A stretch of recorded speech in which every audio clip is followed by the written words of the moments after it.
हजरत हारून बिन मूसा कहते हैं मैं ताबी हूं। किसके शागिर्द हैं? हजरत अनस बिन मालिक के रदियल्लाहु ताला अन्हु। हुजूर के गुलाम के जिन्होंने दिल पर जानी डिठा ओ अखियां ही तक लिया। गुलाम के गुलाम, गरीब आदमी, टोकरियां, छोटी छोटी टोकरियां फल रखने वाली बेच के गुजारा करते हैं। एक दरवाजे के आगे से गुजरे तो घर वालों ने अंदर बुला लिया। कहते हैं महल है, मलका बैठी है। मलका कहने लगी तू बड़ा सीनो जमील है, आ मेरे साथ मुंह काला कर। कहते नजर झोंक गई। कहने लगे तूने मेरा सिर्फ हुस्न देखा है, मेरे दिल में जो मेरे नबी का इश्क है वो नहीं देखा। तूने मेरे दिल में जो मेरे मुस्तफा का इश्क है। और बोया किसने? अनस बिन मालिक ने। अनस बिन तैबा से मंगाई जाती है, सीनों में रचाई जाती है।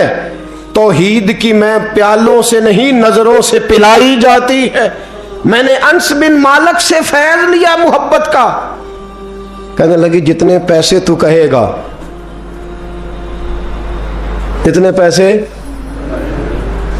जवानों, ना किसी गैर मुस्लिम बीबी के करीब जाना बिन निकाह के, सिर्फ पैसा इकट्ठा करने के लिए, सिर्फ जो है वो पासपोर्ट लेने के लिए, कागज बनवाने के लिए। ये देख नबी के मानने वाले कैसे होते। कहा ना, तूने देखा नहीं हम कौन है? पाक रसूल के मानने वाले, पाक नबी का पाक कुरान पढ़ते हैं, पाक दीन है हमारा, जहन भी पाक, नजर भी पाक, अकीदा भी पाक, नजरिया भी पाक। अल्लाह ने हमारे सीने भी पाक रखे हुए हैं। खबरदार। उसने कहा अगर तू बात नहीं मानेगा तो सजा दूंगी। कहने लगे दे ले। उसने कहा अच्छा तू तब भी ना बाज आया तो बादशाह से कहूंगी इसने मेरी इज्जत पे हाथ डाला है। कहने लगे मैंने बाथरूम जाना है। छत पे चढ़े, सबसे ऊपर वाली। एक रवायत तो यह है कि बाथरूम ऊपर था, पखाना किया तो वजूद पे मान लिया, पखाना किया तो वजूद पे, और फिर छत से छलांग लगा दी। कहते हैं यूं जमीन पे आया कि जैसे मां गोद में उठा के बेटा जमीन पे नहीं रख देती। कहते हैं जल्दी से नलके के करीब गया, अपना वजूद धोया, आंख खोली तो सामने खूबसूरत चेहरा, नौरानी आंखें, खुशबू ही खुशबू। मैंने कहा आप कौन है? तो कहने लगे मैं याकूब का बेटा यूसुफ हूं, हजरत यूसुफ अलैहिस्सलाम हूं। पता है तुझे जमीन पे किसने रखा है? कहा नहीं। कहने लगे तू पाक जवानी वाला है, तू पाकीज़ा नजर वाला है, तू पाक सोच वाला है। हजरत जिब्रील पहले वही लेके आते थे, आज एक बार फिर जमीन पे आए हैं, पर पे बिठा के तुझे जमीन पे छोड़ गए हैं, पर पे बिठा के जमीन पे छोड़ गए हैं। और कहा आजा सीने से लग जा, तूने वो काम उम्मती होके किया है जो मैंने नबी होके किया था। आजा सीने से लग जा। सीने से लग गए। कहते ऐसी खुशबू आने लगी जो किसी के पास से नहीं आया करती थी। जिधर जाते लोग कहते ये तो खुशबुओं वाला बाबा है, खुशबुओं वाला बाबा। लोग कहते वो इंतकाल कर गए तो उनकी कब्र की मिट्टी से भी खुशबू आया करती थी। तिरमिजी की हदीस है। किफल बनी इसराइल का एक आदमी, मेरे रसूल पाक सल्लल्लाहु अलैहि वसल्लम फरमाते हैं बड़े ऐब करता, इस बीबी से चक्कर, उस बीबी से चक्कर, इस बीबी से राबता, उससे राबता, बुराइयां इतनी कि हद हो गई, ये नफसानियत गालब है उसके ऊपर। एक औरत आई, कहने लगी किफल बच्चे भूखे हैं, तू अमीर आदमी है, 60 दिनार चाहिए। कहने लगा तेरा रंग गोरा है, पहले मुंह काला कर। उसने कहा गरीब हूं, बच्चों ने मजबूर कर दिया है, तेरी मेरे। कहने लगा नहीं, पहले मेरे साथ मुंह काला करेगी। कहा अच्छा मैं रात को आऊंगी। औरत रात को आई। किफल ने हाथ आगे बढ़ाया तो बीबी कांपने लगी। कहने लगा कोई नहीं देख रहा, कोई नहीं देख रहा, कोई नहीं। बीबी कहने लगी जरा अंदर की आंखें खोल, अल्लाह तो देख रहा है। अंदर की खोल ना, अल्लाह तो देख रहा है, तू कैसे कहता है कोई नहीं देख रहा? बस दिल पे चोट आई, कांपा। 60 दिनार दिए, बीबी को वापस भेज दिया। आंखों में आंसू आए, कहने लगे या अल्लाह मौत दे दे। इंतकाल कर गया। मेरे रसूल पाक के लफ्ज है तिरमिजी में, फरमाया सवेरे दरवाजे पे लिखा था कद गफर अल्लाहु लिल किफल, लोगों गवाह हो जाओ अल्लाह ने किफल की बख्शिश फरमा दी है, अल्लाह ने माफ। अगर वो इतने ऐबों के बाद बाज आ गया तो माफ कर दिया। मेरे दोस्त हम भी बाज आ जाए।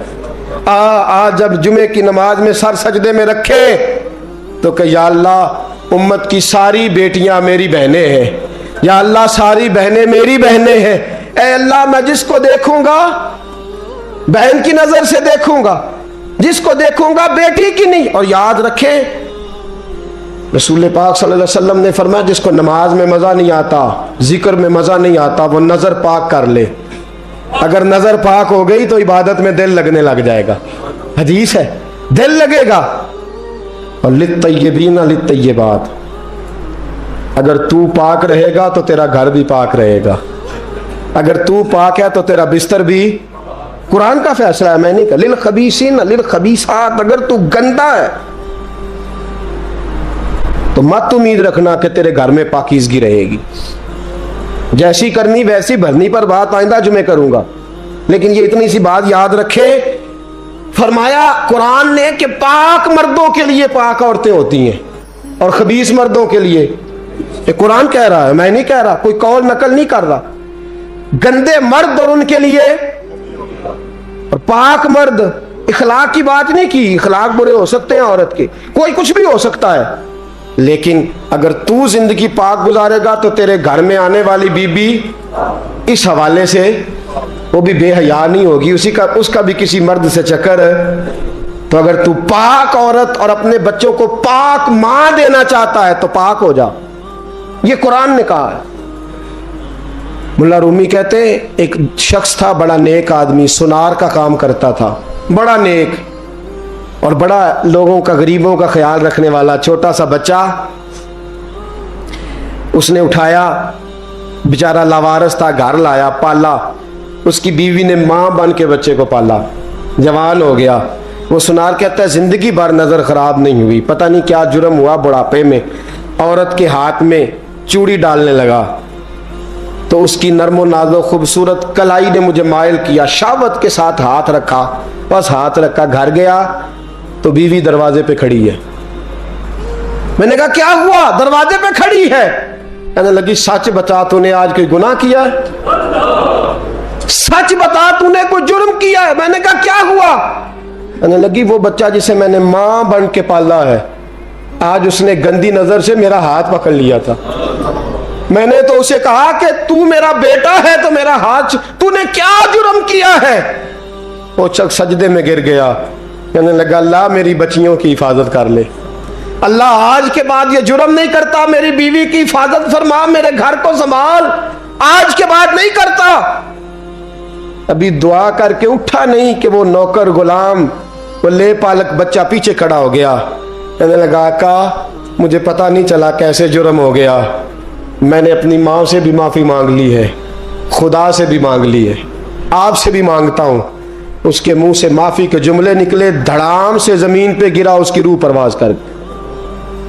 अगर तू चाहता है तेरा घर बच जाए तो मेरे दोस्त अपनी नज़र को बचा। नज़र शैतान के तीरों में से एक तीर है। जवानों अगर कभी मैसेज करने हुए किसी को तो मेरे मुस्तफ़ा करीम सल्लल्लाहु ताला अलैहि वसल्लम के दीन का पैगाम मैसेज करो। किसी को कहो कि यार फलां जगह अच्छी तकरीब होने वाली है, चलो चले, आज मैंने इतना दुरूद पढ़ा है, तू भी इतना पढ़, इस काम लगाओ ना पैकेजेस। पर आपको आज तक समझ नहीं आई मेरे दोस्तों कि ये अंग्रेज ने हमें पैकेज दिए किस लिए? ये गंद को फरोग देने के लिए, वरना 1.5 घंटा 2-2 घंटे कौन बात करता है? सुबह 7 से रात 7, रात 7 से सुबह 7 का किस लिए?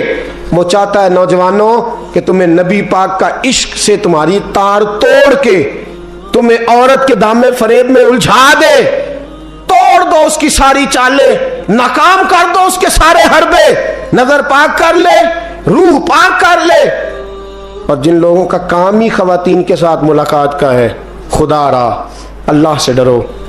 जब भी कोई बीबी दरवाजे पे चढ़ो समझो कि ये आज मेरी बहन सौदा लेने आई है, ये मेरी बेटी सौदा लेने आई है, ये मेरे घर में रहने वाली मेरी भांजी और भतीजी, और एक आपसे मेरी मिन्नत है, ये कज़नों वाला मामला ख़त्म करें। अगर भाई नाराज होता है तो कोई अर्ज नहीं, खाला नाराज, उसे कहो कि कज़न तो कज़न से मैंने देखा हाथ मिला रहे लड़के लड़कियां, और आप, और ये भी खुदा रहा दिकियानुसी, असल दिकियानुसी ये है, तू मेरे छोटे भाई के कपड़े ही नहीं धो के देती। नबी करीम अलैहिस्सलाम ने फरमाया देवर जहर है, जहर, और जहर के बारे में तू कहता है इसके कपड़े धो, इसके जूते पालिश कर। देवर को जहर कहा है रसूल पाक ने सल्लल्लाहु अलैहि वसल्लम। तो अजीब हरकत करता है दीन, ये दिकियानुसी असल जिसको हमने बना लिया। कजन की मिन्नत करो, बेटा अब तू जवान है, जब रसूल पाक ने मना फरमा दिया तो फिर तू आ, हम हमारे दरमियान बैठ। कोई इजाजत नहीं कजन को कि कजन को मोटरसाइकिल पे बिठाए और बाजार ले जाए। कोई इजाजत नहीं किसी को कि वो किसी के साथ इस किस्म का कोई ताल्लुक जो है उसको परवान चढ़ाए। घर में जरूर आए, बैठे जरूर, लेकिन जहां सब लोग बैठे वहां बैठे मुख्तर वक्त। और आप चूंकि नौजवान बैठे हो, आप किसी के कजन हो, किसी के आप कुछ लगते हो, अव्वल तो किसी के घर जाओ ना। जवानी आवारा फिरने का नाम नहीं, दीन की खिदमत करने का नाम है। दीन की खिदमत, हमारे पास आओ, हम आपको दीन के काम लगाएं।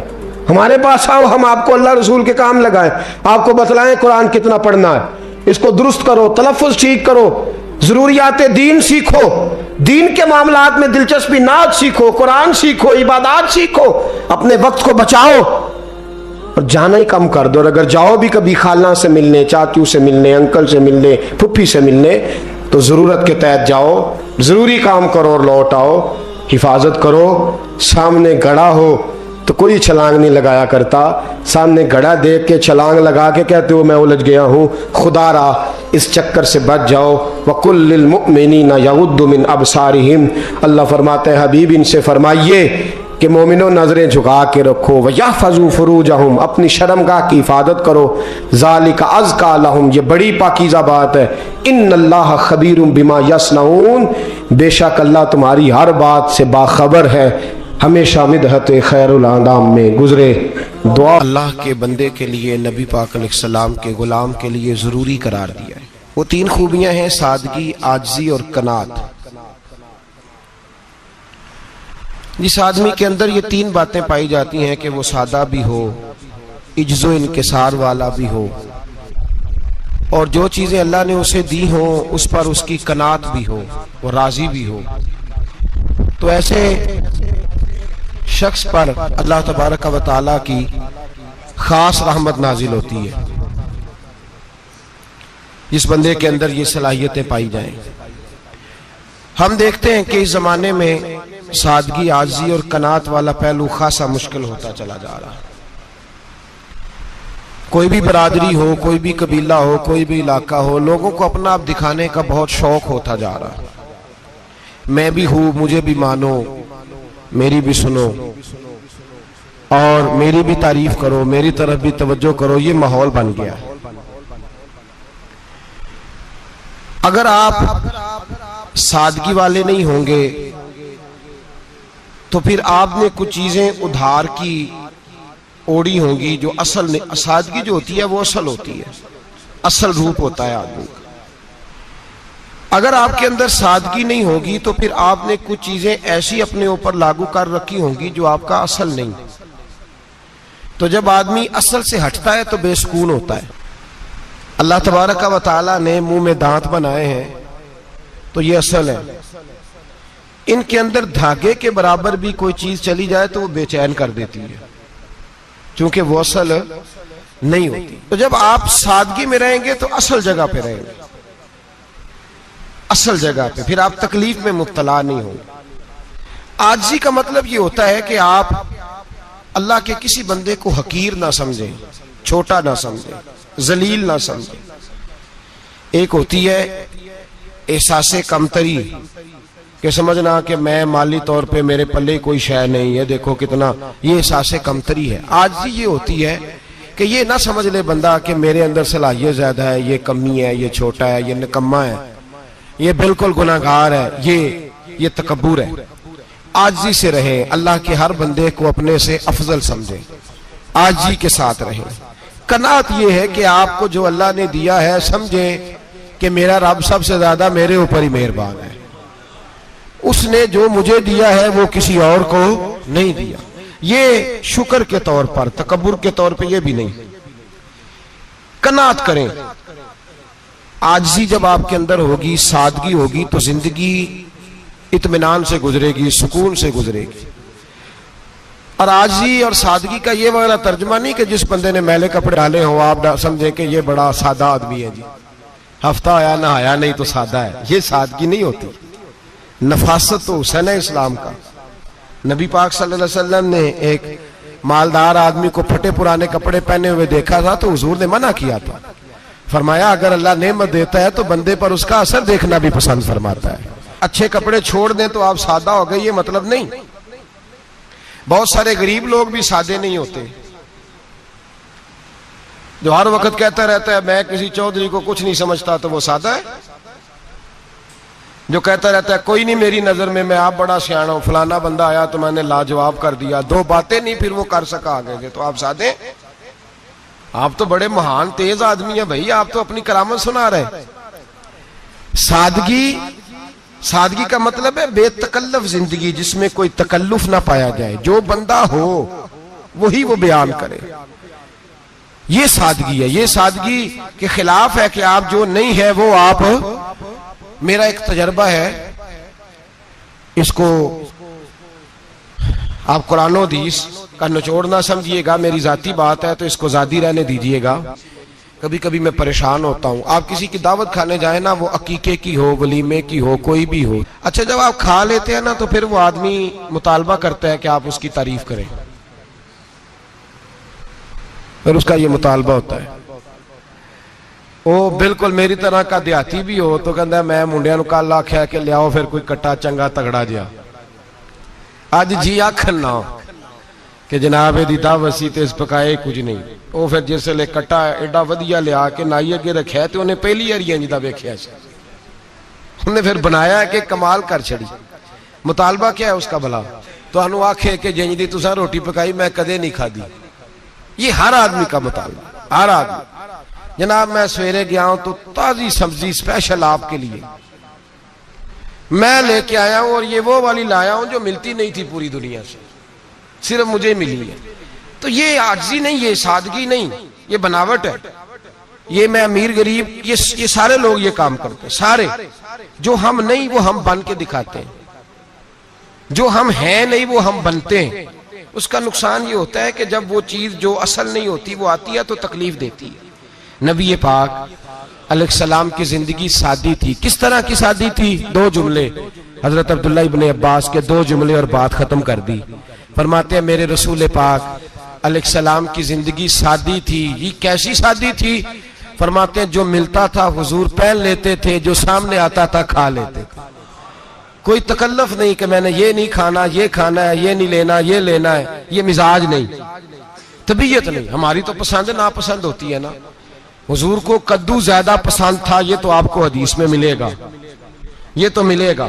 लेकिन ये नहीं मिलेगा कि नबी पाक सल्लल्लाहु अलैहि वसल्लम को गंदम नापसंद थी, ये नहीं मिलेगा। आपको ये तो मिलेगा कि रसूल पाक को दूध ज्यादा पसंद था, ये नहीं मिलेगा कि सादा पानी नापसंद था। ये तो आपको मिलेगा कि नबी करीम सैयद आलम सल्लल्लाहु अलैहि वसल्लम जमीर पर सोने को पसंद करते थे। ये नहीं मिलेगा कि चारपाई पर सोने को नापसंद करते थे। यानी हुजूर की जिंदगी सादी है, उसमें तकल्लुफ हमारी पसंद नापसंद होती है, और जो जोश है हमें पसंद नहीं वो फिर है ही नहीं सही, वो गलत हो गई फौरन, वो सिरे से उसका कोई असर ही नहीं रहा, वो बिल्कुल तबाह हो गई। मेरे हबीब पाक सैयद आलम अलैहिस्सलाम ने सादी जिंदगी गुजारी और आजिज़ी वाली जिंदगी गुजारी। हम लोग आजिज नहीं होते, आजिज नहीं हो। अगर हम लोग आजिज हो जाए तो लड़ाइयां खत्म हो जाए। हर खानदान में हर घर में लड़ाई है, इसका मतलब है कि आजिज़ी, जहां आजिज़ी होती है वहां लड़ाई नहीं होती, झगड़ा नहीं होता।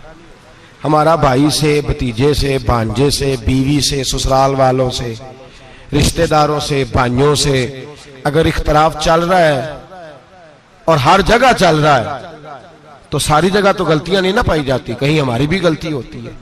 तो ये जो इख्तलाफ चल रहे हैं और सुलह नहीं हो रही, इसकी वजह यह है कि हमारे अंदर आजिज़ी इनकिसारी हो, तो फिर तो झगड़ा ही कोई नहीं। मेरे नबी पाक अलैहिस्सलाम की जिंदगी में आजिज़ी है, इनकिसारी है, इसलिए हुजूर ने कभी लंबी चौड़ी बातें नहीं सुनाई। सहाबा कहते हैं नबी पाक अलैहिस्सलाम तकरीर छोटी करते थे, नमाज लंबी पढ़ते थे।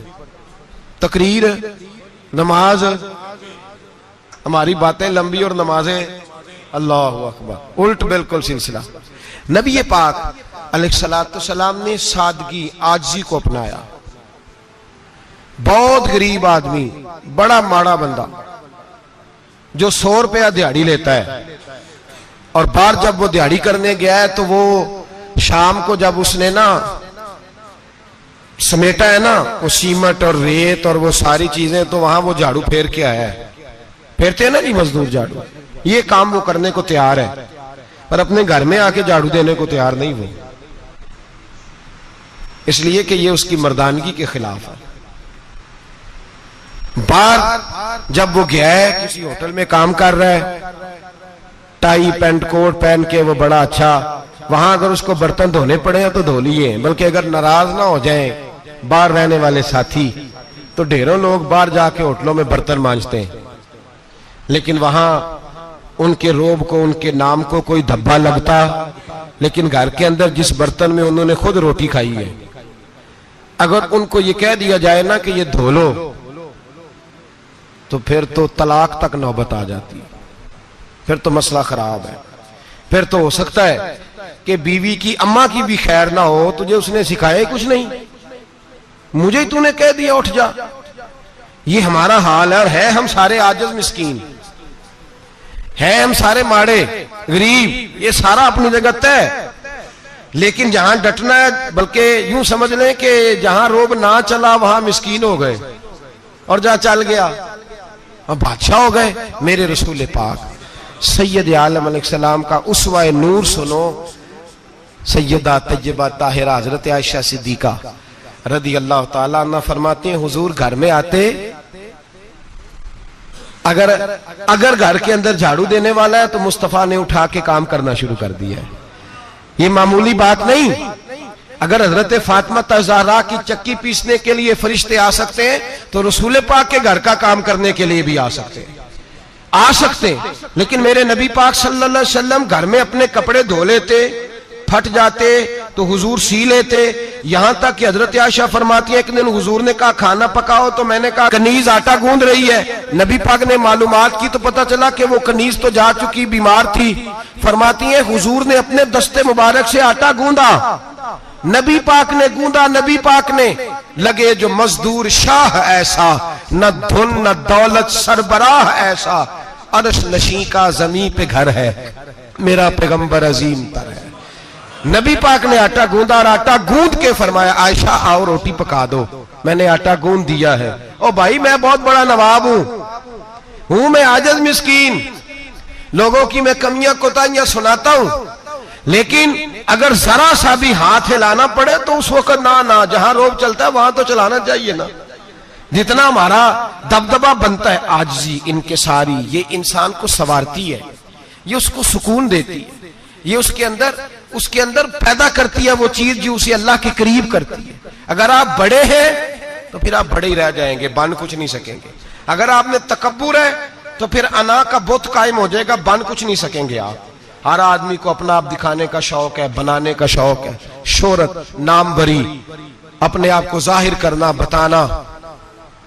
1,44,000 सहाबा थे मेरे रसूल पाक के, सारे कहिए सल्लल्लाहु अलैहि वसल्लम। जब हुजूर का नाम सुने तो दरूद पाक पढ़ा करें, सल्लल्लाहु तआला अलैहि वसल्लम। 1,44,000 सहाबा थे, काम कर गए, किसी ने नाम नहीं बनाया, काम किया। शायद चंद 100 के नाम किताबों में मिलते हो, बाकियों ने काम किया, नाम पर तवज्जो ही नहीं। और कुछ ऐसे भी थे जो आए नहीं, बात मानी है मेरे नबी पाक की, हजरत वैसे करनी रदी अल्लाह, तशरीफ नहीं लाए, घर रह के भी हुजूर की बात मानी है। माँ की खिदमत करो, नहीं आए, खिदमत करी, तशरीफ नहीं लाए, घर रह के बात मानी। दर्जा क्या दिया मेरे रसूल पाक अलैहिस्सलाम ने? ड्यूटी लगाई मौला अली शेर खुदा की, हजरत उमर फारूक रदी अल्लाह ताला, फरमाया मेरा जुब्बा ले जाना, और मेरे अवैस से मिलना और उसे कहना मेरी उम्मत की बख्शिश की दुआ मांगे। भाई घर रह के बात मानी, कोई शोरा नहीं, कोई नाम नहीं। इमाम अब्दुल वहाब शोरानी कहते हैं करन के लोग उन्हें रोड़े मारते थे और उनसे पूछते थे तेरा नाम क्या है, तो जनाबे वैसे करनी फरमाते थे अगर तो कयामत में बख्शा गया तो नाम बता दूंगा, और अगर वहीं अड़ गया तो नाम से क्या रह जाएगा, यहां तो लिखा रह जाएगा। और फिर दुआ मांगी। इमाम शोरानी ने लिखा है दुआ मांगी हजरत अवैस करनी ने, ए अल्लाह मैंने जिंदगी छुप के गुजारी है, मुझे जाहिर ना करना। मैं सिरापा मखजन राज था और रहा था मुद्दतों राज में, ये तो तेरा शौक के दीद कशा कशा मुझे खींच लाया मजाज में। ए अल्लाह मैंने पर्दे में वक्त गुजारा है, अल्लाह मस्तुरना बिसुतरिकल जमील। ए अल्लाह बस मुझे पर्दों में रखना, पर्दों में उठ बुलिया चल उथे वसीए, जिथे बस देनी सारे ही अन्ने, ना कोई साडी जात पछाणे ना कोई सानू मन्ने। ए अल्लाह मुझे पर्दा दे, शोहरत नहीं चाहिए, मेरा नाम ना हो, कोई जाने कोई पहचाने ना, बस मैं तेरा हूं तो छुप के तेरे पास आ जाओ। इमाम फरमाते अल्लाह 70,000 फरिश्ते कयामत के दिन हजरत अवैसे करनी की शक्ल के पैदा करेगा और उन फरिश्तों के अंदर छुपा के जनाबे अवैस को अपनी और अपने महबूब की बारगाह तक ले जाएगा, चूंकि वो छुपे रहे। जरूरत नहीं, मैं सिरापा मखजन राज था, मैं तो रहा था मुद्दतों राज में, ये तो तेरा शौक के दीद कशा कशा मुझे खींच लाया मजाज में, शौक नहीं, मुझे भी पूछ लो, मेरा भी नाम ले लो। अब तो इस कदर ज्यादा अना का बुत आ गया, रोटी खिलाओ, जिसको खिलाई उसकी फोटो खींच के फेसबुक पे दो, पानी पिलाया तो पहले उसकी फोटो दे लो, अगर सलाम लिया तो पहले छोड़ दो यार, बस करो। ये अना के बुत बना लिए हम लोगों, किस चक्कर में पड़ गई है दुनिया। एक गरीब को 2, 4, 5 रुपए क्या दे दिए, एक आटे का थैले का दे दिया, 4 अखबारों में खबर दे दी, ये आजी है, ये तरीका है। अब तो लोग यहां तक रियाकारी करने लगे, नमाज पढ़ने के लिए आते हैं तो पहले फोटो खींच के आते हैं, जुम्मे की तैयारी करते हुए। बस कर दें, बस करें, कहीं रुके, किसी जगह स्टॉप करें, अपने अंदर इंकिसारी पैदा करें। जो खत्म हो गया वो बच गया, जो अपने आप को बनाता रहा वो कभी बन ना सका, बचा वही जो रब की बारगाह में मिट गया। हमारी तो उम्र गुजर गई है अपने आप को तामीर करते, सारी जिंदगी गुजर गई। मेरा भी नाम लो, 30 साल में रह के आया हूं जी सऊदी अरब के फलाने महल्ले में, किसी से मेरा नाम पूछोगे तो पहुंच जाओगे। क्या होते थे आप वहां, क्या नाम पूछे, वहां तो बादशाहों के नाम अब कोई नहीं लेता, मिट गए, जो आए थे चले गए। गखड़ आना तो चौक से किसी से भी पूछ लेना, मैं भी होता हूं, क्या होते हो। यहां बड़े लोग थे जिनका तूती बचता था, खत्म हो गए, तू और मैं भी जाने वाले। और जमाना आएगा, मिटने के लिए दुनिया आई है। अगर दुनिया में खुद ब खुद अपने आप को मिटा के रखोगे तो अल्लाह इज्जत अता फरमाएगा। हम तो इतना खड़े हुए हैं कि बहनों से, भाइयों से, ससुराल से, रिश्तेदारों से कट गए हैं, बिल्कुल, इसलिए कि बुत नहीं टूट रहा अंदर का। मेरे नबी पाक सैयद आलम अलैहिस्सलाम के गुलाम बड़ा कुछ थे, पर उनकी जुबानों पे कभी कुछ होने का जिक्र नहीं आया। बड़ा कुछ थे वो, बड़ा कुछ थे। हजरत अबू बकर सिद्दीक रदी अल्लाह, बड़ा कुछ थे ना, क्या बात थी। मेरे मुस्तफा करीम सैयद आलम सल्लल्लाहु अलैहि वसल्लम ने फरमाया अबू बकर मेरा वो खलील है कि दुनिया में भी मेरा सज्जन है, कयामत में भी मेरा दोस्त होगा, दुनिया और आखिरत में वही अबू बकर है। महल्ले में 7 गरीब बच्चियां रहती हैं, वो कहती हैं हमारी बकरियां, बाप फौत हो गया, बकरियों का दूध धो दो, तो अबू बकर सिद्दीक बकरियों का दूध धोने चले जाते हैं, उनके घर का काम काज करके आते हैं। सैयदना उमर फारूक, मेरे नबी पाक अलैहिस्सलाम ने फरमाया फरिश्ते 950 साल मेरे उम्र की शान बयान करें तो खत्म नहीं हो सकती। इतना बड़ा शख्स उमर फारूक, इतना बड़ा आदमी। एक दिन ऐलान किया उमर फारूक ने, लोगों मस्जिद में आओ, बात करनी है। अमीरुल मोमिनीन का पैगाम है, सारे मस्जिद में आ जाए। खचाखच मस्जिद नबी सहाबा से भर गई, और ऐसा जब ऐलान होता था तो सहाबा दौड़ के आते थे, शायद को जंग है, शायद किसी ने हमला कर दिया है, शायद कोई नई बात है। दौड़े आए लोग, मस्जिद नबी खचाखच भर गई। सैयदना फारूक आजम रदी अल्लाह तआला अन्हु मिंबर पे बैठे, हजरत अब्दुर रहमान इब्ने औफ रदी अल्लाह तआला अन्हु फरमाते हैं कि सहाबा तजस्सुस के देख रहे हैं कि पता नहीं किसी तरफ से पैगाम नहीं आ गया, कोई काफिर हमला नहीं करने लगा, अल्लाह जाने क्या हुआ है, बड़ी परेशानी है। उमर बैठे, अल्लाह की हम्द की, नबी पाक सल्लल्लाहु अलैहि वसल्लम पर दुरूद पढ़ा और फिर उमर फारूक बोले, फरमाने लगे, मैं जब मक्के में रहता था ना तो कभी घर में कहत आ जाता था, कभी कहत आता था घर में, बकरियों के दूध खुश्क हो जाते थे, गंदम नहीं मिलती थी, पानी नहीं होता था, तो फरमाया मेरी अम्मा मुझे खाला के घर भेज देती थी। कबीला बनु मखजूम, उस कबीले में मेरी खाला की शादी हुई थी, तो वो मालदार लोग थे, उनके पास ज्यादा बकरियां, ज्यादा ऊंट, ज्यादा गायें, ज्यादा खेत थे। हजरत उमर फारूक फरमाने लगे, मैं उनके घर जाता तो मेरे खालू समझ जाते कि उमर को इसलिए भेजा गया है कि कहत आ गया है। फरमाते हैं वो मुझे सवेरे बकरियां चराने ले जाते, शाम तक मैं उनकी बकरियां चराता। अमीरुल मोमिनीन उमर, एक तरफ मसला यह है कि कैसर और किसरा की दीवारें हिल रही हैं उमर के नारों से, और इधर उमर मिंबर पे बैठ के खुतबे दे रहे हैं। फरमाते हैं मैं बकरियां चराता, शाम तक खाला के घर जाके मजदूरी करता, और फरमाते हैं शाम होती तो एक मुट्ठी किशमिश मुझे देते वो। आप फरमाते हैं मैं बड़े कद वाला था, एक मुट्ठी किशमिश मिलती है, कभी एक मुट्ठी खजूरें, मैं शाम को खा के सो जाता। कई कई महीने यूं ही गुजरते तो मेरी अम्मा का पैगाम आता कि हालात सही हो गया, मेरे बेटे को भेज दो। ये बात कही, हजरत उमर रोने लगे और फिर कहने लगे, अब वो वक्त आया है कि लोग मुझे अमीरुल मोमिनीन उमर कह के पुकारते हैं। बस ये दो बातें की। उमर ने कहा चलो जोहर का वक्त हो गया, अजान पढ़ो, उठो नमाज पढ़े, उठो। अजान हुई, इकामत हुई, जनाब उमर ने नमाज पढ़ाई, लोग चले गए तो सैयदना अब्दुर रहमान इब्ने औफ दयराना था जनाब उमर से, बाजू पकड़ के कहने लगे, उमर सियाना बंदा यार, तू ये दो बातें सुनाने के लिए इतना मजमा इकट्ठा किया था, ये दो बातें कहने के लिए कि मैं खाला के घर जाके मजदूरी करता था तो एक मुट्ठी किशमिश मिलती थी, एक मुट्ठी खजूरें, ये कहने के लिए कि मैं बकरियां चराया करता था।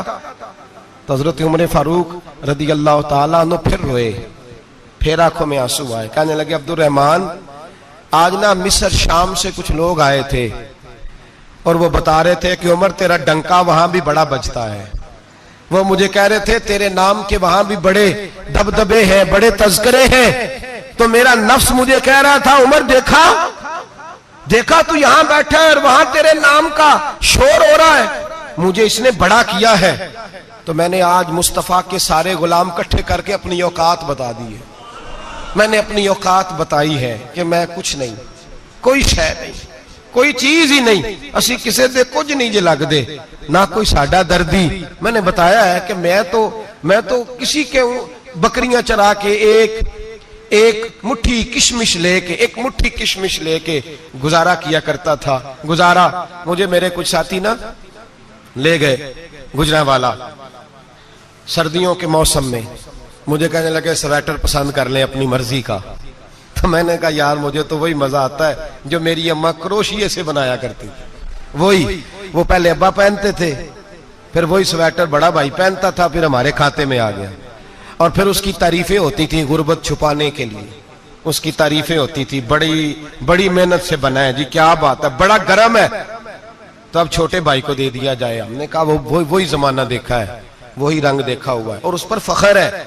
अब तो लोग जब कुछ हो जाता है ना, दो चार लोग जानने लगते हैं तो लोग फटाफट दावा कर देते हैं खानदानी रईस आजम हूं, बड़ी बात है। ऐसी कोई बात नहीं, जिसको अपना आप याद रहता है उसे खुदा भी याद रहता है, जिसे अपना आप याद रहता है उसे रसूलुल्लाह भी याद रहते हैं, जिसे अपना आप याद रहता है उसकी नजर में दूसरे लोग भी कुछ होते हैं, दूसरे लोग भी कुछ होते हैं। मैं उम्रे के लिए, हज के लिए जाता रहता हूँ, रब मुझे अपने फजल से बुला लेता है। तो मैं एयरपोर्ट से नीचे उतरा तो एक साहब मेरे जानने वाले थे, दौड़ के आए और मुझे कहने लगे क्या बात है, सुना है इस दफा आप सऊदी एयरलाइन से आए, सीधा मदीना शरीफ आए, क्या बात है आपकी। और मैंने कहा साहब छोड़ दें, मैं भी जब पहली दफा आया था तो मैं भी बड़ा घूर घूर के एयरपोर्ट देखता था, मैंने कभी देखा जो नहीं था, मैं बड़ा घूर घूर के देखता था, कोई ऐसी बात नहीं है, ये निजाम कुदरत है, बादशाह के फैसले हैं, वो जब चाहता है जिस तरह के चाहता है फैसले फरमा लेता है, तो ये उसके फैसलों की बात है।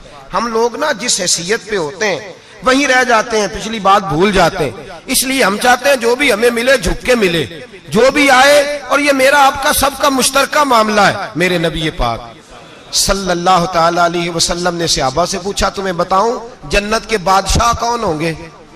जन्नत के आम लोग नहीं, जन्नत के, बोलिएगा जरा, जन्नत के अल्लाह बादशाह। जन्नत में तो जाना बड़ी बात है, और हुजूर जन्नत का भी बादशाह। इब्ने माजा में लफ्ज है, तुम्हें पता है जन्नत के बादशाह कौन होंगे? तो मेरे मुस्तफा करीम सल्लल्लाहु ताला अलैहि वसल्लम के गुलामों ने कहा हुजूर हमें नहीं पता। तो हुजूर ने फरमाया जन्नत के बादशाह वो लोग होंगे जिन्हें दुनिया में कोई भी नहीं जानता था, जिनके कपड़े सादे होते थे, जो गरीब लोग होते, जो सिफारिश करते थे तो उनकी कबूल कोई नहीं करता था, जो किसी के साथ जाते थे तो उनको मानता कोई नहीं था।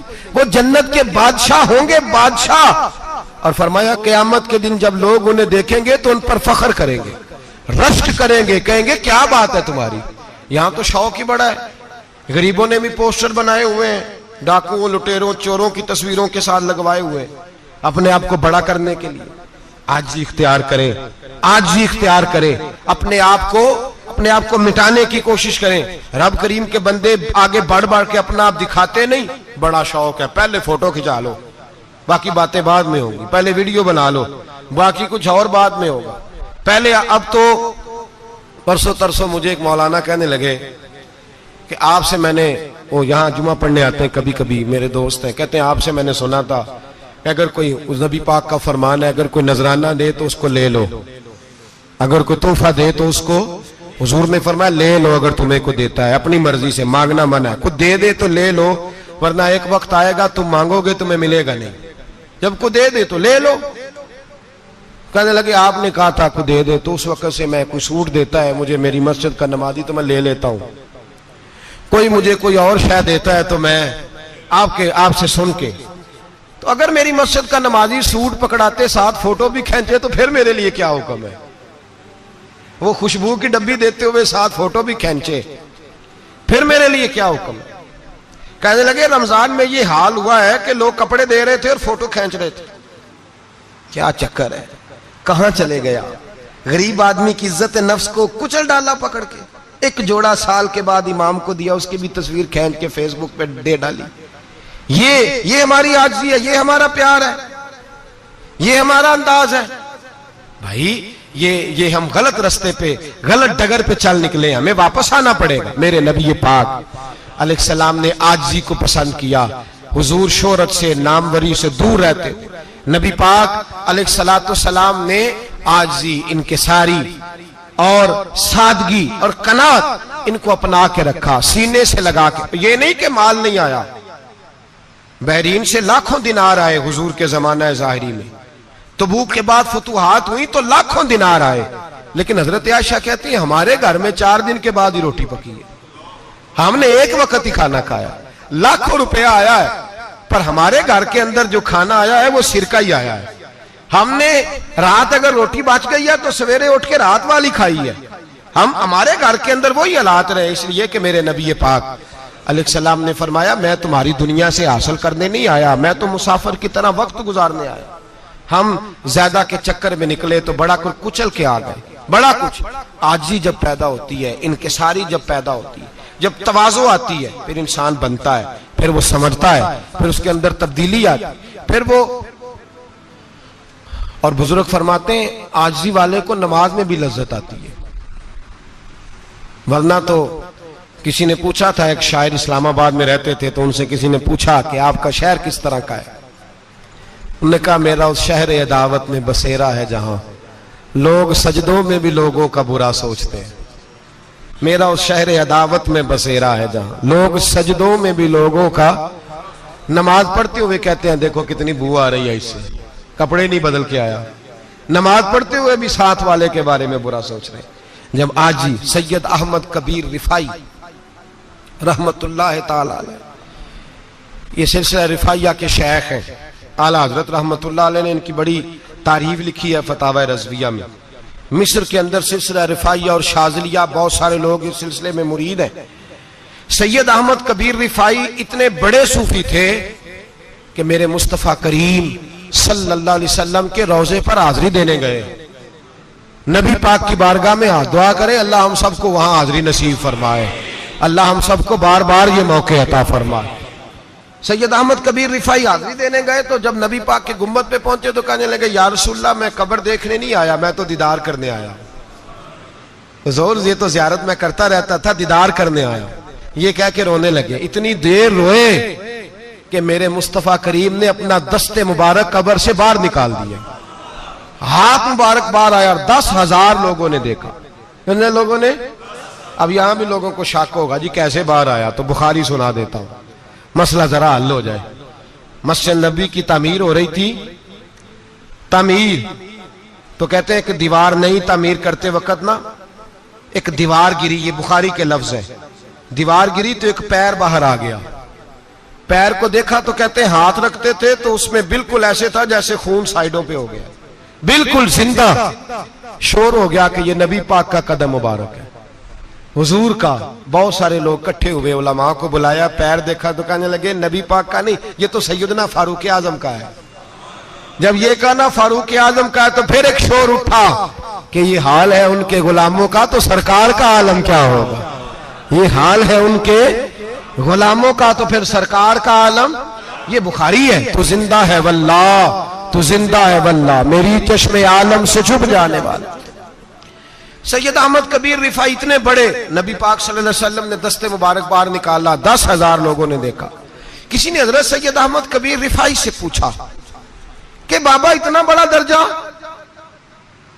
इतना बड़ा मकाम कैसे मिला? तो बाबा जी कहने लगे जिंदगी में कभी किसी को हकीर नहीं समझा, किसी को कभी हकीर, कभी किसी को अपने से कमतर नहीं समझा। तो अल्लाह ने, देखे ना, अगर आप नहीं समझेंगे तो उसके लिए भी आपको उन्वान मिल जाएंगे, और अगर समझना है अपने आप को बड़ा तो उसके लिए भी मौके मिल जाते हैं। हजरत शफीक बल्खी बहुत बड़े सूफी बुजुर्ग हुए, पर नौजवान थे, जवानी में ही अल्लाह ने बड़ा मर्तबा दिया। हजरत अब्दुल्ला बिन मुबारक बूढ़े थे, दोनों एक महफिल में इकट्ठे हुए। अब बगदाद सारा मानने वाला था और दोनों का मानने वाला था। आखिर में दुआ बुजुर्ग कराया करते थे महफिल के इख्तिताम पर। हजरत शफीक बल्खी जनाब अब्दुल्ला बिन मुबारक से कहने लगे आप दुआ करें, आप दुआ करें, आप बुजुर्ग हैं। अब जिसने जो मानना है उसे उसके लिए उन्वान भी मिल जाएगा। हजरत सैयदना अब्दुल्ला बिन मुबारक कहने लगे बेटे तू दुआ कर, तेरी उम्र थोड़ी है, तेरे गुनाह भी थोड़े हैं, तेरी उम्र थोड़ी है, तेरे गुनाह भी थोड़े हैं। तो सैयदना शफीक बल्खी कहने लगे नहीं हुजूर आप दुआ करें, आपकी उम्र ज्यादा है तो नेकियां भी तो ज्यादा ही है ना, नमाजें भी तो आपकी ज्यादा है ना, रोजे भी तो ज्यादा, रमजान भी तो आपकी उम्र में ज्यादा है ना, आज भी तो आपने ज्यादा। अगर आपने किसी को अपने से बड़ा समझना है तो उन्वान आपको मिल जाए, छोटा समझना है तो उसके लिए भी उन्वान आपको। बात तो ये है कि आप क्या करना, अगर आप किसी को हकीर समझना चाहते हैं तो बात खत्म हो गई। सैयद अहमद कबीर रिफाई फरमाते हैं जिंदगी भर कभी किसी को हकीर नहीं समझा। अल्लाह की सारी मखलूक की क्या बात है। अल्लाह कुरान में कहता है इन्नल्लाह ला यस्तही अन यदरिबा मसलन मा बऊदतन फमा फौकहा। अल्लाह शर्म नहीं करता कि एक मच्छर की मिसाल बयान करे या उससे भी कमतर। अल्लाह मच्छर की बात करता है इतना बड़ा होके, वो कहता है मैं करूंगा, मेरी मखलूक जो है मेरी तो हजरत अहमद कबीर रिफाई फरमाने लगे मैंने कभी किसी को हकीर, बोलिए कभी किसी को हकीर।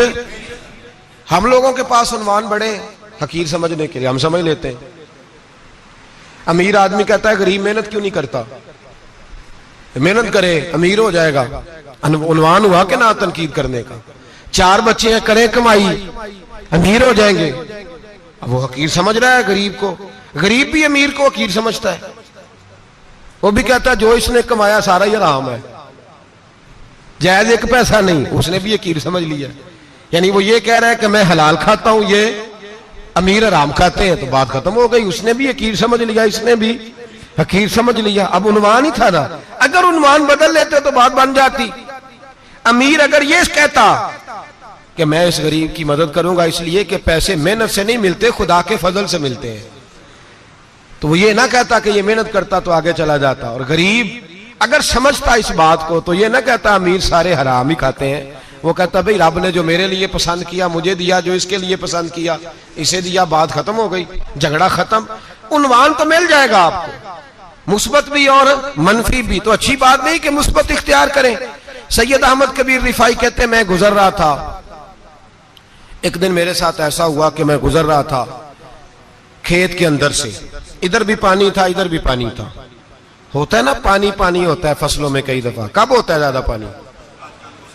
नहीं, जो कद्दू करीद है जी वो जब कद्दू करते हैं ना तो दोनों जाने पानी भरा होता है ना जी, वो ट्रैक्टर भी पानी में चलता है। मैं पेंडू हूं ना, मुझे ज्यादा पता है क्या हालात होते हैं। तो वो इधर भी पानी इधर भी पानी, तो दरमियान में से वो मुंडेर होती है छोटी सी, वाटा खीदा अपनी जुबान है। तो कहते इधर भी पानी था इधर भी पानी था। सैयद अहमद कबीर रिफाई कहते हैं मैं गुजर रहा था, असर की नमाज का टाइम हो गया, मैं जल्दी जल्दी जा रहा, सामने से कुत्ता आ गया।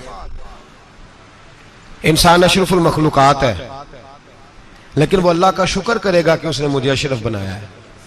ये नहीं कह सकता कि ये मखलूक हकीर है, ये बुरी है, ये नहीं कह सकता। शुक्र करे कि मुझे अल्लाह ने अशरफुल। सैयद अहमद कबीर रिफाई कहते कुत्ता आ गया सामने से। अब कुत्ता आया तो मुझे जल्दी थी, कुत्ता भी भीगा हुआ था। अब मेरा दिल करे कि कुत्ता नीचे उतरे तो मैं गुजरूं, कुत्ता खड़ा है कि ये साइड पे हो तो मैं गुजरूं। कहते हैं देर हो गई तो मुझे डर लगता था, मैंने कभी कुत्ते को भी नहीं झिड़का था, कभी कुत्ते को भी, अपनी इतनी हैसियत ही नहीं, झिड़का ही नहीं कभी किसी को। आप फरमाते हैं देर हो गई तो मैंने कहा या अल्लाह, हजरत सैयद अहमद कबीर कहते हैं मैंने कहा या अल्लाह इस कुत्ते को जुबान ही दे दे, मैं इसे कुछ समझा ही दूं, इसे जुबान ही दे दे तू तो कादर मुतलक है। उसे जुबान दे दी तो मैंने कुत्ते से कहा नीचे उतर जा, मैंने नमाज पढ़नी है। तो कहने लगा बाबा जी आप उतर जाए, आप उतर जाए, आप उतर जाए, मैं क्यों उतरूं? तो सैयद अहमद कबीर रिफाई कहते हैं मैंने उससे कहा कि बात यह है कि मेरे ऊपर नमाज फर्ज है, तेरे ऊपर फर्ज नहीं, तो मैंने नमाज पढ़नी है। अगर मैं खेत में उतर गया तो कीचड़ है, मेरे कपड़ों को मिट्टी लग जाएगी, पता नहीं पानी पाक है कि नापाक है, तो तू उतर जा, तेरे ऊपर नमाज नहीं फर्ज, तो मुझे जाने दे। तो सैयद अहमद कबीर रिफाई कहते हैं उसने ऐसी बात की कि मेरे ऊपर वजद तारी हो गया। कुत्ते ने बात की तो मैं कांपने लगा। राती जागे शेख सदावे, राती जाग दे कुत्ते तैथों उत्ते, मालक दा दर मूल न छड़ दे, भावे मारो 100 जुत्ते तैथों उत्ते। वो एक बुरकी दा कदर पछानन, भावे मालक हो मन सुते तैथों उत्ते। रुखा सुखा खा दिने जा रुखा विच सुते ते तैथों उत्ते। उठ बुलिया चल यार मना ले नहीं ते बाजी लै गए नहीं कुत्ते, उठ बुलिया चल यार मना ले नहीं ते बाजी लै गए कुत्ते ते तैथों उत्ते। सैयद अहमद कबीर रिफाई कहते हैं वो मुझे कहने लगा आप उतर जाए, तो मैंने कहा भाई मेरे ऊपर नमाज फर्ज है, तेरे ऊपर फर्ज नहीं, तू उतर जा, मेरे कपड़े आलूदा हो जाएंगे तो क्या करूंगा? तो कहते हैं उसने बात की तो मैं घबरा गया और छलांग लगा के मैं खेत में उतर गया। मुझे कहने लगा बाबा जी कपड़े अगर आपके कीचड़ से आलूदा हो गए तो पानी से साफ हो जाएंगे, और अगर मुझे हकीर जान के आपका दिल आलूदा हो गया तो 7 समुद्रों से भी साफ नहीं होगा। कपड़े पानी से धुल जाएंगे और दिल अगर तकब्बुर से आलूदा हुआ तो 7 समुद्रों से भी सही हो सकता ना ना ना। हकीर नहीं जानना, ना मौलवी को, ना सूफी को, ना दरवेश को, ना खेत में काम करने वाले को, ना पट्टे पे मजदूरी करने वाले को, ना गाड़ी का शीशा साफ करने वाले को, ना तेल डालने वाले को, ना किसी को हकीर ना जान, ना किसी के हाल पे तंज कर, ना किसी के गम का मजाक उड़ा, वो जिसे चाहे जैसा नवाज दे। ये मिजाज लुत्फ रसूल है। ना कोई आया लेके चला गया, कोई उम्र भर भी ना पा सका। मेरे मौला तुझसे गिला नहीं, ये तो अपना अपना नसीब है भाई, हकीर नहीं जानना। सैयद अहमद कबीर रिफाई फरमाते हैं वो कुत्ता तो गुजर गया, मैं दौड़ा घर गया, जाके मैंने गुस्ल किया, कपड़े बदले। फरमाते हैं पहले भी मैं असर पढ़ता था, पर आज जब नमाज पढ़ी तो बड़ा ही मजा आया। मैं सर सजदे में रखूं मेरा उठाने को जी ही ना चाहे, मैं रुकू में जाऊं तो मेरा सर उठाने को दिल ही ना चाहे। मेरा दिल करे आज मगरिब लेट हो जाए, आज सूरज देर से गुरूब हो, मैं आज सारा दिन असर ही पढ़ता रहूं। भाई जब तू आजिज़ी वाली पढ़ता है, जब तू इनकिसारी वाली पढ़ता है, जब तू हजरत सैयदना मुआविया बिन खुतैज रदिया, एक हजरत मुआविया बिन सुफियान है, एक मुआविया बिन खुतैज सहाबी है, वो कहते हैं मैं जंग फतह करके आया तो सख्त गर्मी का मौसम था, मुझे पता था कि उमर फारूक दोपहर को आराम कर रहे होंगे।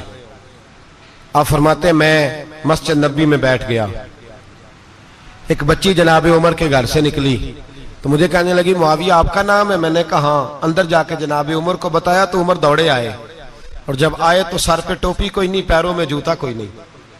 कहने लगे मैं तेरा इंतजार कर रहा था, आज मुझे उम्मीद थी तू आएगा, तूने बताया क्यों नहीं? तो मैंने कहा हुजूर मुझे पता है रात सारी आप चेहरे पे कपड़ा डाल के मदीने की गलियों में रहते हैं, तो दोपहर को आप आराम करते होंगे, इसलिए मैंने कोशिश की कि आपको बेदार ना करूं, आप आराम कर रहे होंगे, इसलिए ये मैंने कोशिश की कि मैं बैठता हूं मस्जिद में आराम करता हूं, जब आप आएंगे तो देखी जाएगी। हजरत उमर फारूक ने जलाल किया, फरमाया तू मुझे गाफिल समझता है कि मैं सो जाऊंगा? और आप फरमाने लगे मैं कौम का खादिम हूं जिसकी इतनी ज्यादा रियाया हो वो सो जाए चुप करके, मैंने जवाब नहीं देना अल्लाह की बारगाह में?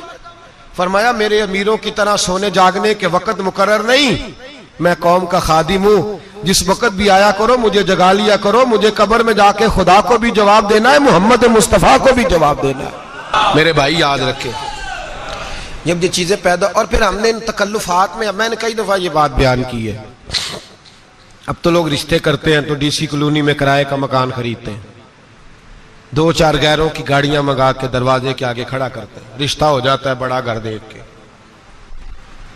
और जब शादी के चौथे दिन पता चलता है कि ये किराए का मकान था, तो रिश्ते मकानों पे कायम नहीं होते, एतबार पे कायम होते हैं। वो एतबार टूटता है तो जिंदगी भर कायम नहीं होता दोबारा। जो आप हैं आप वही रहें, जो आप नहीं है वो कभी बनने की कोशिश ना करें। और मेरे अजीज ये भी याद रखें, आजिज़ी आपको सवार देगी। और वैसे भी हम अल्लाह के हुजूर जाने वाले, अगर पर्दों में छुप के चले जाएंगे तो बच जाएंगे, और अगर हम अपना आप दिखाते ही रहें, सारी जिंदगी इसी चक्कर में रहें कि मुझे भी पूछो, मुझसे भी मुशावरत करो, मेरी भी बात सुनो, तो ये अना की दौड़ तो खत्म ही नहीं होती। हिर्स सिर्फ पैसे की नहीं होती, हिर्स हवस शोहरत की भी होती है। और नबी पाक सल्लल्लाहु अलैहि वसल्लम ने इसको भी बयान फरमाया है कि ये जो तेरे अंदर चीज पैदा होती है ना, मैं जाना जाऊं पहचाना जाऊं, इससे भी अपने आप को बचा। सहाबा के बाद जिस शख्स की खिलाफत सबसे मजबूत हुई वो हजरत उमर बिन अब्दुल अजीज थे। इतनी बेहतरीन खिलाफत की कि लोगों को हजरत उमर का जमाना याद आ गया। हजरत उमर बिन अब्दुल अजीज, इराक में रहने वाली एक औरत थी, उस औरत का खामद फौत हो गया तो 5 बच्चियां यतीम थी। वो इराक से चली और जनाब उमर बिन अब्दुल अजीज के पास आई कि आप मेरी बच्चियों का वजीफा लगा दें। वो कहती है जब मैं पहुंची ना, यहां तो अब तो इस्तकबाल, आना जाना बड़े मामलात हैं, अब तो बच्ची की बारात आए और 5, 7, 10, 20 लोग दरवाजे पे खड़े ना हो तो बारात नाराज हो जाती है, कहते हमारा इस्तकबाल ही किसी ने नहीं किया। तो इस्तकबाल तो अब इस तरह है जिस तरह नशा नहीं होता, ये इस्तकबाल की हालत है, अमीरों से लेके गरीबों तक। मुझे पूछा ही नहीं किसी ने, कुर्सी नहीं दी, आगे नहीं बिठाया, ये वाला मामला है। और मैं मेरी तरह के लोग, नेक लोगों की बात नहीं करता। अब तो हम देखते हैं फला मौलाना का इस्तकबाल हो रहा है, फला के लिए लोग खड़े हो रहे हैं, नारे लग रहे हैं। और अब तो मैं देखता हूं ऐसे ऐसे हाथ लहराते हैं सूफी और दरवेश कहलाने वाले, जैसे सियासी लीडर लहराया करते हैं। ये क्या तरीका हुआ? ये कौन सा तर्ज जिंदगी? मेरे नबी पाक सल्लल्लाहु अलैहि वसल्लम ने फरमाया जो ख्वाहिश करे कि मैं आऊं और लोग खड़े हों वो तो जहन्नमी है, तो दोज़खी है। सारे वही तरीके हम इख्तियार करते जा रहे हैं, वही प्रोटोकॉल है हर जगह। वो लोग जिनके दरवाजे खुले होने चाहिए थे वहां भी हर वक्त के लिए मामला तय हो गए।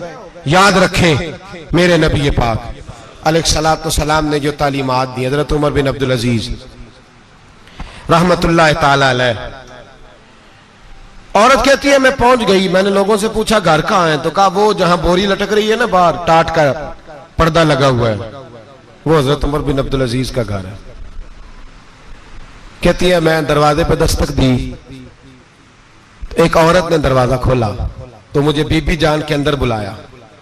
तो उनके घर के अंदर जब मैं दाखिल हुई तो बड़ा सारा सेन था, एक तानिम कुआं लगा था, एक तरफ एक बड़ा दरख्त था और एक छोटा सा बनाई हुई थी जगह बर्तन धोने के लिए। और बीबी ना बर्तनों को मिट्टी लगा के साबुन लगा के बैठी हुई थी, काम कर रही थी वो औरत। मुझे उसने दरख्त के नीचे बिठाया, पानी पिलाया। कैसे आई हो? मैंने कहा अमीरुल मोमिनीन से मिलना है। कहने लगी बैठो थोड़ी देर में आ जाते।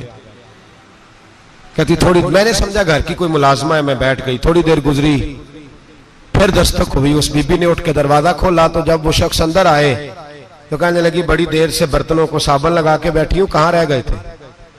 कहती हैं वो साहब कहने लगे बस जरा मसरूफ हो गया था, दौड़े गए, कुएं से पानी निकाला, बीबी को दिया, उसने बर्तन धोए। कहती है फिर थोड़ा सा सिरका और एक रात की रोटी वो लाई, उस शख्स ने खाई। मैंने कहा कि ये दोनों घर के मुलाजम हैं, मियां बीवी काम करते हैं। जब वो खाना खा चुके तो वो औरत मेरे पास आई, कहने लगी उठ के मिल लो अमीरुल मोमिनीन से। मैंने कहा कौन अमीरुल मोमिनीन? तो कहने लगी कब से तो आए हैं, ये जिसने कुएं से पानी निकाला यही मुसलमानों का अमीर है, और ये जिसने दरख्त के नीचे बैठ के सिरके से रोटी खाई है यही है। ये फरिश्तों की दास्तान नहीं, ये वो लोग हैं। मैं रात को भी कह रहा था एक जगह पे कि ये लोग जो है ना, जिनका आप रोज शिकवा करते हैं हुकूमतें बड़ी खराब हैं, ये कोई नहीं खराब, बिल्कुल खराब नहीं। जितने सियासी लीडर हैं सारे सही हैं। खराब वो लोग हैं जो इन्हें वोट देके लीडर बनाते हैं, बिल्कुल खराब नहीं। मैं तो इनके हक में होता जा रहा हूं। नाराज हो गए ना आप लोग? अल्लाह करे तुसी हो जाओ तो अगले इलेक्शन च सियाने भी हो जाओ, आमीन तो कह दे। मैंने कोई मशवरा नहीं देना, इसलिए कि मेरी नजर में कोई ऐसा शख्स नहीं जिसके लिए मैं आपसे कह सकूं कि वोट दें। और हम तो ऐसी बात करें तो कई लोग नाराज होकर चले जाते हैं, लेकिन कोई परवाह नहीं, इसलिए कि ये दीन मेरे नबी पाक का दीन सिर्फ मस्जिद का दीन नहीं। इंशाअल्लाह आइंदा जुम्मे नजरिया पाकिस्तान बयान करूंगा और बताऊंगा कि पाकिस्तान का मतलब क्या, ला इलाहा इल्लल्लाह मुहम्मदुर रसूलुल्लाह सल्लल्लाहु अलैहि वसल्लम। हुजूर का जो कुरान नाफज होगा मस्जिद में, वो कुरान कचहरी में भी नाफज होगा इंशाअल्लाह। और वो कुरान नाफज होने आया है, असेंबलियों में वही कुरान नाफज होगा इंशाअल्लाह। और यही चिराग जलेगा तो रोशनी होगी। बयान करेंगे और डट के बयान करेंगे, आपको बताएंगे। बस जो बात समझा रहा हूं फिल वक्त वो समझे। मुजरम वो नहीं जो बड़ा बन के लूटता है, मुजरम वो है जो उसको सपोर्ट करता है, जिसने उसे बड़ा बनाया है। ये याद रख लें, हमारी कोई बचत नहीं होगी, हमसे पूछा जाएगा। हम सारे कचहरी में खड़े होंगे, अल्लाह सवाल करेगा कि तुम बताओ तुम इनके मददगार क्यों बने थे, तुम सपोर्ट क्यों करते थे, ये पूछा जाएगा और हमने जवाब देना है। बहरहाल आम दाम बरसरे मतलब जनाब उमर बिन अब्दुल अजीज रहमतुल्लाह अलैह के वो बीबी गई तो कहने लगी कि ये अमीरुल मोमिनीन ने कहा, वो उठ के हाजिर हुई, कहा हुजूर मैं इराक से आई हूं, मेरा खामद फौत हो गया, मेरी 5 बेटियां हैं, वजीफा लगा दे। वो बीबी कहती है मेरा दिल था कि यतीम बच्चियों का 100 दिनार साल का लगा देंगे तो बड़ी बात है। कहती है जब मैं उनके पास गई तो हजरत उमर बिन अब्दुल अजीज को बताया तो वो रोने लग गए और मुझसे माफियां मांगने लगे। मैंने कहा हुजूर आप क्यों माफी मांगते हैं? तो कहने लगे इसलिए माफी मांग रहा हूं कि तू मेरी रियाया में थी और तेरी 5 बच्चियां यतीम थी, तुझे खुद चल के आना पड़ा है। मेरा काम था तेरी खबर लेता, माफ कर दे अल्लाह की रिजा के लिए। उन्होंने वजीफा लिखना शुरू किया तो मेरी एक बच्ची का 1000 दिनार साल का लिखा। मैंने कहा अल्लाह तेरा शुक्र है। फिर दूसरी बच्ची का 1000 लिखा तो मैंने कहा अल्लाह तेरा शुक्र है। तीसरी का 1000, चौथी मैंने कहा शुक्र है। जब चौथी का लिखा तो मैंने कहा अल्लाह आपका इकबाल बुलंद करे, अल्लाह आपको हमेशा इसी तरह फलता फूलता रखे। कहते हैं जनाब उमर बिन अब्दुल अजीज ने कलम रख दिया, फरमाने लगे मैं 5वीं का वजीफा नहीं लिखूंगा, 4 बहनों से कहना बांट के इसे भी दे दे। कहा हुजूर क्यों? आप फरमाने लगे जब तक तू अल्लाह का शुक्र अदा कर रही थी मैं भी रब से जुड़ा हुआ था और अल्लाह से डर के लिख रहा था। अब तूने मेरी तारीफ की है, अब मेरी जात आ गई है, अब मैं अगर ये वजीफा लिखूंगा तो इससे अल्लाह राजी नहीं होगा, इससे मेरे नफ्स में रिया पैदा होगी। अब मैं 5वीं का नहीं लिखूंगा, जा और जाके इराक के गवर्नर को दे। बीबी कहती है मैं घोड़े पे बैठी और मैं चंद दिनों के बाद इराक पहुंची। जब सवेरे आके मैंने वाली इराक को रुका दिया तो वो चीख मार के रोया। मैंने कहा क्या हुआ? तो कहने लगा बीबी आज रात को हजरत उमर बिन अब्दुल अजीज का इंतकाल हो गया, फौत हो गए, तो इंतकाल कर गए। कहती मैं भी तड़प के रोई। मैंने कहा मेरी यतीम बच्चियों का क्या बनेगा? तो वो गवर्नर कहने लगा तेरे वजीफे जारी रहेंगे, तुझे मिलते रहेंगे। तो कहने लगी कैसे? कहने लगा मैं अगर तो गवर्नर रहा तो तेरा वजीफा जारी रहेगा और अगर गवर्नरी से उतर भी गया तो मैं जाती तौर पे मालदार हूं, फिर भी तेरी बच्चियों के माहाना पैसे पहुंचते रहेंगे। मैंने कहा तू क्यों देगा? कहती वो रो पड़ा। कहने लगा अगर अमीर हजरत उमर बिन अब्दुल अजीज जैसे हो तो फिर अल्लाह गवर्नरों के दिलों में भी रहम डाल दिया करता है, फिर मेरे जैसे लोगों को भी वो बदल देता है। हजरत उमर बिन अब्दुल अजीज घर आए, 3 बेटियां थी, एक को आवाज दी, वो आई तो उसने मुंह पे हाथ रखा है। दूसरी को आवाज दी, वो आई तो मुंह पे हाथ रखा है। तीसरी को आवाज दी तो मुंह पे हाथ रखा है। आपने अपनी बीवी से कहा कि ये बच्चियां मुंह पे हाथ क्यों तीनों ने रखा हुआ है, क्या बात है? तो बीबी रो पड़ी, कहने लगी 4 दिन हो गए मेरी बेटियां प्यास से रोटी खा रही हैं। 4 दिन हो गए, उनके मुंह से बदबू आती है, इसलिए वो आपके सामने आती हैं तो मुंह पे हाथ रख लेती हैं 4 दिनों से। बीबी रो रही है, हजरत उमर जलाल में आ गए। आप फरमाने लगे, तू ये रो रही है, तू रोई है, तूने मेरे घर में रह के अल्लाह की नाशुक्री की है, तू शुक्र अदा नहीं करती कि 3 वक्त प्याज और रोटी तुझे घर की 4 दीवारी के अंदर मिल जाता? रो रही है। और मैं, आ मेरे साथ बाहर निकल, तुझे वो लोग दिखाऊं जो झोपड़ियों में रहते हैं और मांग के खाते हैं। आ तुझे दिखाऊं। इतनी नाशुक्री कि घर के अंदर प्याज पहुंच रहा है, रोटी पहुंच रही है, और तू कहती है मेरी बेटियां प्याज से खाती हैं, शुक्र कर फाके नहीं काटने पड़े। फिर अगले लफ्ज कहे तो रो पड़े। फरमाने लगे, मैंने तो मुस्तफा के वो हालात भी सुने हैं जिसमें कई दिन बीबी फातिमा ने फाके किए। तू घर के अंदर प्याज पहुंच रहा है, तो अभी भी सादगी, आजिज़ी और कनात नेमत थी इन लोगों की। हमारे यहाँ रोज शिकवा है, किस बात का? गाड़ी कोई नहीं। रोज रोना है, किस बात का? बंगला कोई नहीं। रोज रोना है, किस बात का? बैंक बैलेंस कोई नहीं। 10 जोड़े क्यों नहीं ईद पे आए? और ये सिर्फ औरतों का मसला नहीं, हमारे अंदर भी ये बात बदर्जे औला। हम रोज अपने आप को मिस्कीन कहते हैं, गरीब कहते हैं, लाचार कहते हैं, मजबूर कहते हैं।